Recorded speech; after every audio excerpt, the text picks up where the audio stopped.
মুখ্যমন্ত্রীকে পদত্যাগ করতে হবে। মুখ্যমন্ত্রী তোমায় জানাই দিক দিক ধিক্কার। মুখ্যমন্ত্রীকে তোমাকে জানাই দিক দিক ধিক্কার। মুখ্যমন্ত্রী তোমাকে জানাই দিক দিক ধিক্কার। মুখ্যমন্ত্রী কোন কমিটিকে 12টা বাজাবে, মুখ্যমন্ত্রীকে জবাব দিতে হবে। দ্বিতীয় শ্রেণীর নাগরিক হয়ে বাঁচবে না। হিন্দু হোমল্যান্ডে হিন্দুদেরকে দ্বিতীয় শ্রেণীর নাগরিক করা মমতা ব্যানার্জিকে জানাই তৃণমূল কংগ্রেসের নেত্রী যেখানে যাবে ওনাকে এই প্রশ্ন করা হোক যে কোন কমিউনিটির সাথে কোন কমিউনিটি জোট বাঁধলে পশ্চিমবঙ্গের হিন্দুদের 12টা বেজে যাবে। তারা কোন কমিউনিটি? আপনি মাননীয় মুখ্যমন্ত্রী এটা আমাদেরকে জানান। যদি আপনি মুখে না বলেন তাহলে আপনি ক্ষমা চান। আপনারা দেখলেন যে কালো কাপড়ের মধ্যে আমরা মাননীয় মুখ্যমন্ত্রী বলেছেন একটি কমিউনিটি জোট বাঁধলে আপনাদের অর্থাৎ হিন্দুদের 12টা বাজিয়ে দেবে। আমরা মাননীয় মুখ্যমন্ত্রীর কাছে অনুরোধ করছি যে আপনি আমাদেরকে জানান যে কোন কমিউনিটি জোট বাঁধলে পশ্চিমবঙ্গের হিন্দুদেরকে 12টা বাজিয়ে দেবে। আমরা একটি কথা লিখেছি, হিন্দুদের উদ্দেশ্যেই লিখেছি, জন্মসূত্রে যারা হিন্দু, জাগলে সকাল না হলে পরকাল। এই রাজ্যে যে রাজনীতি শুরু হয়েছে, এই পশ্চিমবঙ্গ গঠনের ইতিহাসে হিন্দুদের ভারতবর্ষে অন্তর্ভুক্তি করার প্রশ্নে ডক্টর শ্যামাপ্রসাদ মুখার্জির নেতৃত্বে যে লড়াই হয়, পশ্চিমবঙ্গ ভারতবর্ষের সঙ্গে যুক্ত হয়।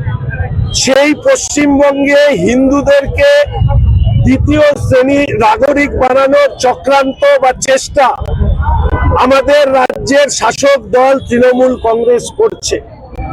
পশ্চিমবঙ্গের মাননীয় মুখ্যমন্ত্রী যেদিন ইমাম ভাতা দেওয়া শুরু করেন, সেই দিন থেকে পশ্চিমবঙ্গে রাজনীতিতে ধর্মের অনুপ্রবেশ ঘটে।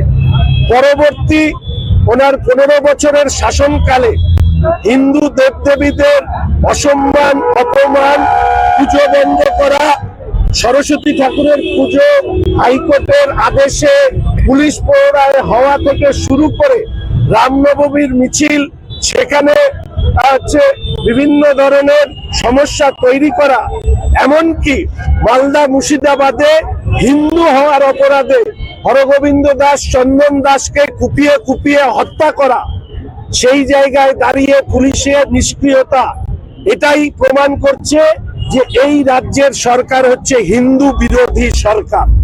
এবার এই পশ্চিমবঙ্গে হিন্দুদেরকে সিদ্ধান্ত নিতে হবে, পশ্চিমবঙ্গবাসীকে সিদ্ধান্ত নিতে হবে।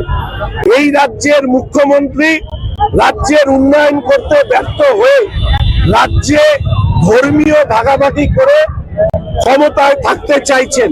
ফলে স্বাভাবিকভাবে আমরা এই কথা মানুষের সামনে তুলে ধরবার চেষ্টা করছি।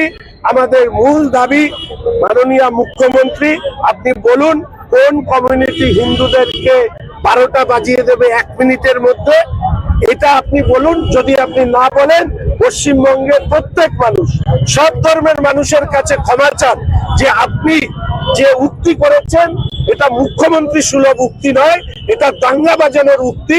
আপনি পশ্চিমবঙ্গের জনগণের কাছে খোলা মঞ্চে ক্ষমা চান। আর আমি অনুরোধ করব পশ্চিমবঙ্গবাসীর কাছে, আপনারা জানি না এই মন্তব্যের তাৎপর্য কতখানি আপনারা গ্রহণ করেছেন, কিন্তু ব্যক্তিগতভাবে আমার মনে হয়েছে পশ্চিমবঙ্গে হিন্দুদেরকে দ্বিতীয় শ্রেণীর নাগরিক হিসাবে রাখা এবং পশ্চিমবঙ্গে দাঙ্গা পরিস্থিতি তৈরি করবার জন্য উনি এই মন্তব্য করেছেন। ফলে পশ্চিমবঙ্গের সমস্ত মানুষকে, এই মুখ্যমন্ত্রীকে এই মন্তব্যের জন্য ক্ষমা চাইবার জন্য রাস্তায় নামতে হবে। না হলে এই রাজ্য, যে আমি বলি রবীন্দ্রনাথ নজরুলের রাজ্যকে আজকে অনুব্রত আরাবুলের রাজ্যে পরিণত করেছে, নাহলে আমাদের ছারকার হবে, আমাদের ভবিষ্যৎ শেষ হবে।